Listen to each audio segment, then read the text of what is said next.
नमस्कार. डॉक्टर सुजय विखे पाटलांनी जे काही भिकारी नावाचं स्टेटमेंट गेलं आणि त्याच्यानंतर अक्षरशः माझी तळपायाची आग मस्तकाला पेटली. सगळ्यात महत्त्वाची गोष्ट म्हणजे आपल्या भारतामध्ये अनेक लोक श्रद्धेपोटी अनेक धर्मस्थळांना गाठीभेटी देत असतात आणि त्या धर्मस्थळांवर ते दानधर्मही करत असतात. त्या दानधर्मामधनं त्या देवस्थानाचं किंवा त्या धर्मस्थळांचं काहीतरी कल्याण व्हावं किंवा त्यांच्यात काही डेव्हलपमेंट तिथे करायची असेल तर तिथं तो पैसा खर्च केला गेला पाहिजे किंवा येणाऱ्या गोरगरिबांना त्याच्यातनं काही अन्न जर दिलं जात असेल तर ते देत राहता यावं म्हणून खरं तर जनता तिथे पैसे देत असते, तिथे दानधर्म करत असते. पण कसं होतं की येणारा दानधर्म कमी झाला किंवा महागाई वाढली आणि त्यामुळं दानधर्म करणं परवडत नसेल तर पैसे हे वाढवण्यासाठी काही गोष्टींचे प्रयत्न केले पाहिजेत, याच्यात कुठंच दुमत नाही. पण सगळ्यात तू मेमे कधी तयार होते तर जेव्हा येणाऱ्या पैशातनं पूरक काही होत नसेल तर त्यावेळेस वादविवाद निर्माण होतात. हे मला डॉक्टर सुजय विखे पाटील साहेबांना सांगायची गरज नाही. ज्यावेळेस डॉक्टर सुजय विखे पाटलांनी हे स्टेटमेंट दिलं आणि त्याच्यानंतर मी बोललो होतो की मी शुक्रवारी या विषयावर माझं प्रतिक्रिया देईन, तर 2-4 दिवस मी याच्यासाठी थांबलो होतो कारण मला त्याच्यावर ते काय त्याचं सारवासारव करतायत हे मला बघायचं होतं. म्हणून मी खरं तर 2-4 दिवस लेट हा व्हिडिओ बनवतोय. त्यांनी ज्या पद्धतीने स्टेटमेंट केलं आणि त्याच्यानंतर त्यांनी सारवासारव केली की त्या भागामध्ये अनेक भिकारी येतात, गंजाडी येतात आणि ते तिथं घाण करतात, तिथल्या महिलांना त्रास देतात वगैरे वगैरे वगैरे वगैरे.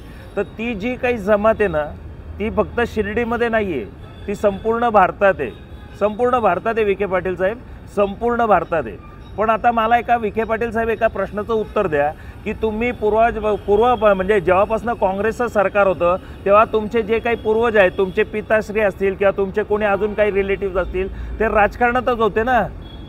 त्या समाजाची डेव्हलपमेंट तुम्ही का नाही करू शकलात? का नाही करू शकलात? तेव्हाही त्या समाजाला दुर्लक्षित केलं आणि आजही तो समाज तसा दुर्लक्षित आहे. कळलं का? त्यांच्या डेव्हलपमेंटमध्ये किंवा त्यांच्यात सुधारणा करण्यासाठी तुम्ही कमी पडलात याची खंत तुम्ही का नाही बोलून दाखवत? त्यांना भिकारी म्हणताय. तो समाज का मागं राहिला? त्या समाजाची डेव्हलपमेंट का नाही झाली याची कधी प्रत्युत्तरं देणार का डॉक्टर सुजय विखे पाटील साहेब? कसं आहे की तुमच्या हातात जनता सत्ता तर सोपवते पण तुम्ही काही करायचं नाही आणि तुम्ही न केलेल्याचं पण त्याच्यावरनं तुम्हीच त्याच्यावर राजरोसपणे बोलत राहणार. का? आणि असो, तुम्ही म्हणताय की संपूर्ण भारतामधले सगळे भिकारी महाराष्ट्रात गोळा होतात आणि ते सगळे तुमच्या शिर्डीमध्ये येतात. तर ते अख्ख्या भारतात आहेत, कुठं पुण्यात पण आहेत. पुण्यामधल्या काँग्रेस भवनच्या तिथे जाऊन बघा, ती जमात तिथंही आहे. मध्यंतरी जंगली महाराज रोडवर पण होती. कळलं का? आणि त्या जंगली महाराज रोडवर जे काही मल्टी स्टोरेज पार्किंग केलं आहे ना त्याचे ते लोखंड चोरून विकत होते आणि त्याच्यातनं जे गंजा विंजा पिणं जे काही तुम्ही म्हणतायत ना ते पुण्यात पण करत होते. मध्यंतरी महानगरपालिकेने त्यांच्यावर कारवाई पण केली होती. याच्यात कुठंच दुमत नाही की ती लोक त्या चोऱ्या माऱ्या करत नाहीत, याच्यात कुठंच दुमत नाही. पण त्यांना भिकारी संबोधणं हे चुकीचं आहे, हे चुकीचं आहे. आणि दुसरी गोष्ट, संपूर्ण भारतामधनं जे भाविक येतात ते तुम्हाला चालतात, मग संपूर्ण भारतातनं जे भिकारी येतात ते तुम्हाला का नाही चालत? आणि तुम्ही म्हणतात ते भिकारी बाहेरनं येतात. बाहेरनं अखंड भारताला तुम्ही मानता की नाही मानता? डॉक्टर सुजय विखे पाटील साहेब, तुम्ही खासदार होतात, भारत हा अखंड आहे की नाही? मग तो बाहेरचा कसा काय? तुम्ही त्याला बाहेरचं कसं म्हणू शकता? याचं स्टेटमेंट देणार का? कोणी असो, या देशामध्ये तो जन्माला आलाय ना, तो या देशाचा नागरिक आहे. कळलं का? त्या देशातल्या नागरिकाला तुम्ही भिकारी कसं म्हणू शकता? त्याला तुम्ही घरातलं किंवा बाहेरचं कसं मानू शकता? कसं मानू शकता? कोणी सांगितलं तुम्हाला हे? जे काही बाकीच्या इतर पक्षांमधली लोक बाहेरचा आला, घरातला आला, हा इकडचा आला, तिकडचा आला, हे जे भेदभाव करतात ना त्यांना तर कधी जनतेने सत्ताच ताब्यात दिली नाही. आणि तुम्ही सत्ताधारी पक्षामध्ये काँग्रेसच्या काळात पण होतात आणि आज भारतीय जनता पार्टीच्या काळातही तुम्ही सत्तेत होतात. मग ही माज आणि मस्ती कशाबद्दल? भारत अखंड आहे याच्यावर तुमचा विश्वास आहे की नाही? मग बाहेरनं येतात ते कोण? कोण बाहेरनं येतं? काय कुठली भाषा ही? आज तुम्ही त्या व्हिडिओच्या स्टेटमेंटमध्ये तुम्ही हे पण स्पष्टपणे म्हणताय की शिर्डी देवस्थानामध्ये जे काही हॉस्पिटल आहे 25% फक्त इथली लोक त्याचा उपयोग घेतात, 75% लोक बाहेरचे घेतात. बाहेरचे म्हणजे कोण? भारताच्या बाहेरचे लोक येतात का? भारतातलेच लोक येतात ना.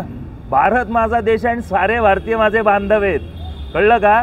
तुम्ही या अखंड भारताला मानता की नाही मानता? सुजय विखे पाटील खासदार होतात ना तुम्ही, हां, तुमच्या पूर्वज सगळेजण राजकारणात होते, कसली माज आणि मस्ती आहे, कुठली भाषा आहे? हां, बाकी दुसरी गोष्ट, मी आत्ता जे सगळ्यात पहिली गोष्ट म्हटलं की एखाद्या देवस्थानाला आहे ना खर्च करायला पैसा कमी पडायला लागला ना की तू मेमे होते. ही आज डॉक्टर सुजय विखे पाटलांनी जे भिकारी संबोधून त्या लोकांना अवॉइड केलं आणि त्याच्यानंतर म्हटले की मी भाविकांना बोललेलो नाही, भाविकांना ते बोलूच शकत नाही, कारण की चुकून माकून भाविक जर नाराज झाले ना तर शिर्डीमध्ये नोटा येणार नाही. कळलं का? नोटा येणार नाही. आणि ज्या प्रचंड प्रमाणात नोटा काँग्रेसच्या काळात येत होत्या त्या मोदी साहेबांच्या इलेक्टोरल बॉन्डनंतर त्या कमी झाल्या आहेत. ही खंत डॉक्टर सुजय विखे पाटील इनडायरेक्टली बोलून गेले का याचं स्पष्टीकरण पण डॉक्टर सुजय पाटील साहेबांनी द्यायला पाहिजे. हां, आज मोदींच्या त्या कडेवर जाऊन बसले, खासदार झाले, 5 वर्ष खासदार होते, तिथं बसले होते दिल्लीमध्ये. का तुम्हाला काँग्रेस सोडून भाजपमध्ये जावं लागलं त्याचं स्पष्टीकरण डॉक्टर सुजय विखे पाटील साहेब द्या ना. का जावं लागलं? काय करत होते तुम्ही काँग्रेसच्या काळात आणि आज तुम्हाला भाजपमध्ये जायची गरज का पडली त्याचं स्पष्टीकरण द्या ना. आज तुम्हाला एखाद्या वर्गाला भिकारी म्हणण्यापर्यंतची वेळ का आली त्याचं स्पष्टीकरण डॉक्टर सुजय विखे पाटील साहेब द्या ना. हां, मोदी सरकारच्या कालखंडामध्ये जी महागाई वाढली ना त्याच्यामुळं मुक्त अन्न देणं परवडत नाही, हे स्पष्ट बोला ना डॉक्टर सुजय विखे पाटील साहेब, हे स्पष्ट बोला ना. आणि हीच परिस्थिती तुम्हाला काँग्रेसच्या काळात का नाही जाणवली? म्हणजे याचा अर्थ मी असं म्हणत नाही की काँग्रेसच्या काळात स्वस्तही होती, पण काँग्रेसच्या काळात काय चालायचं त्याचं एकदा स्पष्टीकरण द्या ना. कसं आहे, मी जे काही चालायचं ना ते मी माझ्या डोळ्यांनी पाहिलं आहे, पण त्याचे मी पुरावे ठेवले नाहीत. कारण काय आहे, मला माहिती नव्हतं की असा दिवस मला बघावा लागेल आणि असं काम या देशामध्ये मला करावं लागेल, म्हणून मी ते पुरावे ठेवले नाहीत. पण तरीही मी तुम्हाला स्पष्टपणे सांगतो, मी आता त्यावेळेस काय चालायचं ते मी माझ्या आत्ताच्या काल्पनिक कथेतून सांगतो. काँग्रेसच्या काळात काय चालायचं माहिती आहे का? ही माझी काल्पनिक कथा आहे बरं का, सिरियसली घेऊ नका. काँग्रेसच्या काळात काय असायचं, उद्योगपती नेत्याकडे त्याचं काम घेऊन जायचा, नेता त्या उद्योगपत्याचं कामही करून द्यायचा, पण त्या बदल्यात नेता जो पैसे मागायचा तो नेता डायरेक्ट ते पैसे घेऊ शकायचा नाही. आणि त्यावेळेस ते पैसे देवस्थानांच्या ट्रस्टींकडे आणून सोपवले जायचे. ट्रस्टी काय करायचा, त्या पैशांची डुप्लिकेट रिसीट द्यायचा. ते पैसे तर 2 नंबरमध्येच असायचे, त्यामुळं ती रिसीट उद्योगपती त्याच्या फाईलमध्ये दाखवायचंच नाही, बरोबर आहे. आणि त्यावेळेसचे ट्रस्टी थोडेफार पैसे हुंडीत टाकायचे, थोडेफार पैसे स्वतःच्या घरी न्यायचे आणि उरलेले पैसे मोठ्या नेत्यांना दिल्लीत नेऊन द्यायचे. अशी माझी काल्पनिक कथा आहे, सिरियसली नाही आहे. कळलं का? आणि हे मी अनुभवलं कसं, कारण की त्यावेळेस माझा ट्रॅव्हलिंगचा व्यवसाय होता. अनेक उद्योगपती एअरपोर्टवर यायचे, त्यांना मी कुठं घेऊन जायचो आणि तिथं काय धंदे चालायचे ना हे माझ्या डोळ्यांनी पाहिलं आहे, अनुभवलं आहे. कळलं का? पण त्यावेळेस माझ्याकडे कॅमेरा नव्हता, शूटिंग करून ठेवलं नाही, त्यामुळं मी हे पुरावे नसल्या कारणाने हे मी काल्पनिक कथेतून मांडतोय. कळलं का? पण जर माझ्याकडे त्यावेळेस जर मी पुरावा ठेवला असता ना तर डॉक्टर सुजय विखे पाटील साहेब नाही तुमचे वाबाडे काढले असते ना तर एका बापाची औलाद नाही. कळलं का?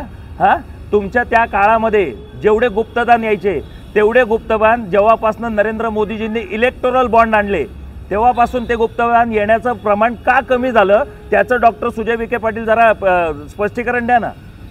जेव्हापासून इलेक्टोरल बॉन्ड आणले ना तेव्हापासून भ्रष्टाचाराचा पैसा या धर्मस्थळांमध्ये येणं बंद झालं. तेव्हापासून तुम्ही चेक करा, जनतेला माझी हात जोडून विनंती आहे, तेव्हापासून चेक करा, या धर्मस्थळांमध्ये गुप्तदान येत नाही. तर इलेक्टोरल बॉन्ड यायच्या आधी कोणी सोन्याचं सिंहासन दिलं, सोन्याचं मुकुट दिलं, हे कसं काय यायचं? हा सगळा पैसा हा नेत्यांच्या 2 नंबरचा पैसा जिरवण्यासाठी ही देवस्थानं मेंटेन केली जातात. कळलं का? आणि हे मला कोणाला सांगायची गरज नाही आहे, हे जनता पण जाणते. आणि बरोबर त्याच देवस्थानांना हे नेतेही भेट देतात. आता पुण्यातलंच उदाहरण घ्या ना, पुण्याचं ग्रामदैवत कुठलं? कसबा गणपती. हां, दुसरं गणपतीला जास्त कोण मानतात? तळ्यातला पेशव्यांचा गणपती, तळ्यातला गणपती. पण त्या दोन्ही गणपतींना भेट दिली नाही. आणि त्याही व्यतिरिक्त नरेंद्र मोदींनी पुण्याचाच नाही संपूर्ण भारताचा सार्वजनिक गणेश उत्सव कुठला? तर भाऊसाहेब रंगारी.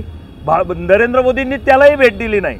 लोकमान्य टिळकांनी 5 मानाचे गणपती बसवलेत, त्याही गणपतीला नरेंद्र मोदींनी भेट दिली नाही. पण नरेंद्र मोदींनी कुठल्या गणपतीला भेट दिली हे मला जनतेला सांगायची गरज नाही. मोदीजी पुण्यात आले, कुठल्या गणपतीला आले? हां, काय चाललंय? त्या गणपतीच्या ट्रस्टींना आज आमदारकी मिळाली की नाही? ते आमदार झाले की नाही? बरोबर आहे की नाही? बरोबर आहे ना? हे जे काही पैसे गोळा केले जातात ना, हा धंदा आहे. हा काँग्रेसच्या काळात पण चालू होता आणि हा भारतीय जनता पार्टीच्या पण काळात चालू आहे ना.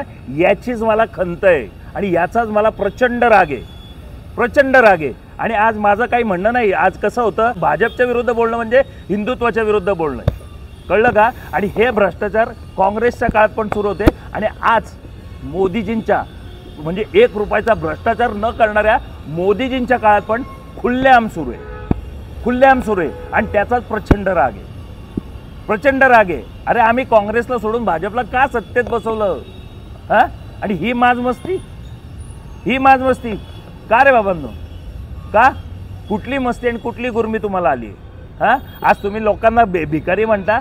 तुम्हाला जे लोक दक्षिणा देतात तिथं दानपेटीत पैसे टाकतात ते पाहिजेत आणि म्हणूनच तुम्ही स्टेटमेंट बदललं. मी भाविकांबद्दल बोललो नाही, मी उर्दुल्ल्या खुर्दुल्ल्यांबद्दल बोललो. वा वा वा वा, तू उर्दुल्ल्या खुर्दुल्ल्यांबद्दल बोलला का? वा वा वा वा. हां, आणि येणारे जे काही दान धर्म आहेत त्याच्यातनं फक्त तुमचं कल्याण व्हावं, त्या भिकाऱ्यांना काय नको. तुमचं हमरी तुमरी का चालू आली? त्यांना नाही, आम्हालाच पाहिजे का?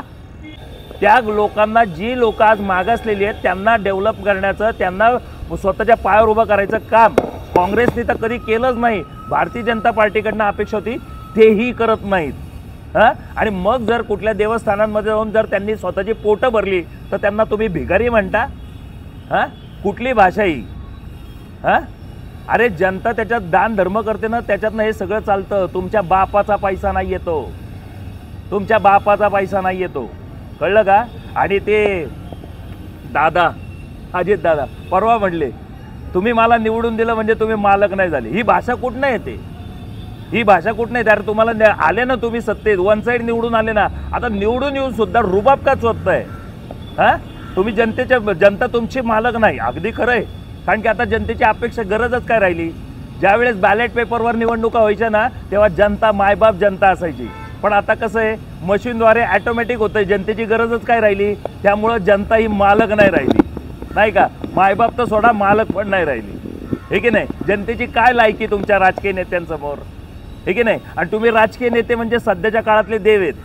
संत असं म्हणायचे, देव हा माणसात पावा, माणसाला पाया पडून त्याला माऊली म्हणावं, माणसाच्यातल्या देवत्वाला नमस्कार होता तो. पण आता तुम्ही राजकीय नेते कळत न कळत काय म्हणता माहिती आहे का? देव हा तुमच्या नेत्यांमध्ये पावा, तुम्हाला पाया पडावं, आणि तुम्हाला मालकच नाही तर मायबाप नाही तर तुम्हाला आम्ही बाप समजावं, अशी तुमची प्रवृत्ती झाली. आणि तुमच्याकडेही 4 हात आहेत. त्या 4 हातांचा वापर तुम्ही कसे करता माहिती आहे का? त्यातले 2 हात तुमचे दिसतात आणि 2 हात हे अदृश्य असतात. ते 2 हात कसे? तर 2 हात तुमचेही असेच आहेत. एक हात टेबला खालनं पुढे की असा दे तरच तुला देतो, द्यायचा हात मागं, घ्यायचा हात पुढं. आणि ही फिलॉसॉफी मान्य नसेल ना, तो 2 मागं अदृश्य हात आहेत. त्या अदृश्य हातांनी तुम्ही समोरचा माणूस जो तुमच्या विरोधात बोलतो, तुम्ही त्याचा काटा काढता, जे बीडमध्ये घडलं. हां, कसली माज आणि मस्ती आहे? सुधरा, माझी तुम्हाला हात जोडून विनंती आहे, सगळ्या नेत्यांना हात जोडून विनंती आहे, भाषा बदला, जनतेशी उर्मटपणे वागणं बंद करा.